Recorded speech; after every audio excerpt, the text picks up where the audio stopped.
দেশের রাজনৈতিক অঙ্গনে নির্বাচনের আমেজ এখন স্পষ্ট। আসন্ন ত্রয়োদশ জাতীয় সংসদ নির্বাচন ঘিরে ব্যাপক আগ্রহ ভোটারদের মাঝে। তরুণ প্রজন্ম সহ ভোটারদের একটাই প্রশ্ন, কেমন হবে এবারের নির্বাচন? আলোচনার মাঝে প্রত্যাশার পাশাপাশি আছে শঙ্কাও। দীর্ঘ 16 বছরের ভোটারবিহীন নির্বাচনের অবসান হবে তো? নওগাঁ থেকে ভোটের হালচাল নিয়ে তথ্যচিত্র পাঠিয়েছেন প্রতিনিধি মেহেদী হাসান অন্তর। বিস্তারিত দেখুন প্রতিবেদনে।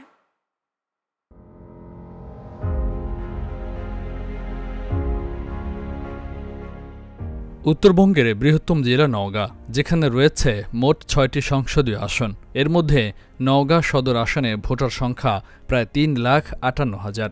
এর মধ্যে পুরুষ ভোটার 1,77,000, নারী ভোটার 1,81,000। একটি অবাধ সুষ্ঠু নির্বাচনের প্রত্যাশা সাধারণ ভোটারদের।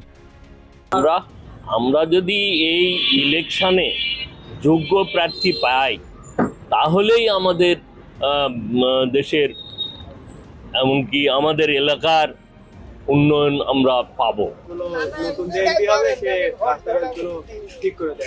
হাজার হাজার ছাত্র ছাত্রীরা এভাবে যোগ্যতা হয়ে পড়ে আসে, তাদেরকে যেন একটা ব্যবস্থা সুন্দরভাবে যেন হয়, করতে পারে, এইরকম লোক চাচ্ছি আমি। সুষ্ঠু প্রার্থী চাচ্ছি ভাই, যেটা মানুষ চলে ফিরে খায়, শান্তি পাবে, সেটাতে ভোট দিবে ভাই। আমরা চাই যে ভালো সুষ্ঠু একটা পরিবেশ আমাদের নওগাঁতে ফিরে আসুক। আগামী যা ছিল তার চেয়ে যেন আমাদের আরো ভালো হয়, সেরকম একটা লোকরে চাচ্ছি। ভোটের ফল নির্ধারণে গুরুত্বপূর্ণ ভূমিকা রাখেন তরুণ ভোটাররা। নওগাঁ জেলাতেই এবার নতুন ভোটারের সংখ্যা কয়েক হাজার। উন্নয়ন, কর্মসংস্থান আর জবাবদিহিমূলক রাজনীতির নিশ্চয়তা চায় তরুণ প্রজন্ম।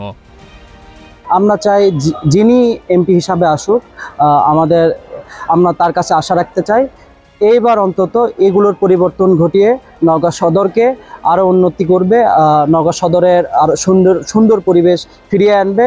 এরকম প্রার্থী চাই যারা আসলে জনগণের জন্য কাজ করবে, জনগণের স্বার্থে কাজ করবে, দেশের উন্নয়নের জন্য কাজ করবে এবং জনগণের আকাঙ্ক্ষাকে প্রতিফলিত করবে। নির্বাচন ঘিরে সক্রিয় রাজনৈতিক দলগুলো দলীয় প্রার্থী, জোট এবং প্রচার কৌশল নিয়ে চলছে তৎপরতা। আমি দেখেছি মানুষের মধ্যে একটা পরিবর্তনের এক স্বপ্ন আছে। মানুষ পরিবর্তন চায়, মানুষ পিছনের দিকে ফিরে যেতে চায় না। একটা ভালো বাংলাদেশ গঠন করার জন্য মানুষের প্রত্যাশা যে সমস্ত বাংলাদেশের মানুষ আজকে, আমি যে কথাটা ইতিপূর্বে বললাম, যে আমরা তারেক রহমানের হাতকে শক্তিশালী করব। দীর্ঘ 16 বছর যাবৎ ফ্যাসিস্ট সরকারের বিরুদ্ধে আমরা আন্দোলন করেছি, সংগ্রাম করেছি এবং আমি সবসময় প্রত্যক্ষ রাজপথে ছিলাম। আমি এই 16 বছরে অনেকবার নির্যাতনের শিকার হয়েছি, আমাকে গ্রেপ্তার করেছে, রিমান্ড নিয়েছে। এত কিছুর পরেও আমরা সব সময় জনগণের পাশে ছিলাম, জনগণের সুখ দুঃখের অংশীদার হয়েছি।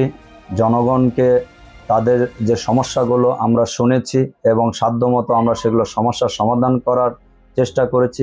নওগাঁর যে যুব সমাজ মাদকাসক্ত হয়ে পড়ছে, যুব সমাজকে মাদক মুক্ত করার জন্য এবং আমাদের দেশের প্রায় অর্ধেকের বেশি আমার আসনের বা জেলার নারী সদস্য, এই নারীদের উন্নয়নের জন্য, তাদেরকে স্বাবলম্বী করার জন্য আমি কার্যকর ভূমিকা পালন করব। যে আমাকে যদি নির্বাচিত করা হয়, নওগাঁর প্রশাসনের কোথাও দুর্নীতি থাকবে না। আমি দুর্নীতিমুক্ত নওগাঁ প্রশাসন উপহার দেওয়ার জন্যই আর কি নির্বাচনে অংশ নিয়েছি। ইতিমধ্যে আপনারা জেনে থাকবেন যে আমি নওগাঁ কোর্টে দুর্নীতির বিরুদ্ধে ব্যাপকভাবে কথা বলেছি। কোথায়, কখন, কিভাবে, কত টাকা দুর্নীতি হয়, এই বিষয়গুলো আমি ক্লিয়ারভাবে আমার ফেসবুক পেজে আমি ভিডিও বার্তায় এটা বলেছি। আমার একটাই টার্গেট, আমি দুর্নীতিমুক্ত করতে চাই। মাঠ পর্যায়ে ইতোমধ্যে সার্বিক প্রস্তুতি শুরু করেছে নির্বাচন কমিশন। রাজনৈতিক দলগুলো প্রার্থী বাছাইয়ের ক্ষেত্রে সৎ, যোগ্য এবং মানবিক গুণাবলী সম্পন্ন কাউকেই বাছাই করবে বলে প্রত্যাশা রাজনৈতিক বিশ্লেষকের। সব মিলিয়ে বলা যায় আমাদের নির্বাচনের জন্য প্রস্তুতি এগিয়ে চলেছে। এখন পর্যন্ত মাঠ পর্যায়ে কোনো সমস্যা নেই। পরস্পরের প্রতি যে এই যে সহযোগিতামূলক মনোভাব, এটি নিঃসন্দেহে ভালো। আর আজকে নির্বাচনের কথা যদি আপনাকে বলি, যে 5 তারিখ পরবর্তী সময়ে আমাদের দেশে কিন্তু অনেকটার পরিবর্তন এসেছে। আমরা যেটি দেখেছি যে এখন কিন্তু রাজনৈতিক দলগুলো কিন্তু নির্বাচনের প্রস্তুতি নিচ্ছে। নির্বাচনের সময় যতই ঘনিয়ে আসছে ততই আগ্রহ বাড়ছে ভোটারদের। গণতন্ত্র উত্তরণের পথে একটি অবাধ, সুষ্ঠু ও শান্তিপূর্ণ নির্বাচনের প্রত্যাশা নওগাঁবাসীর।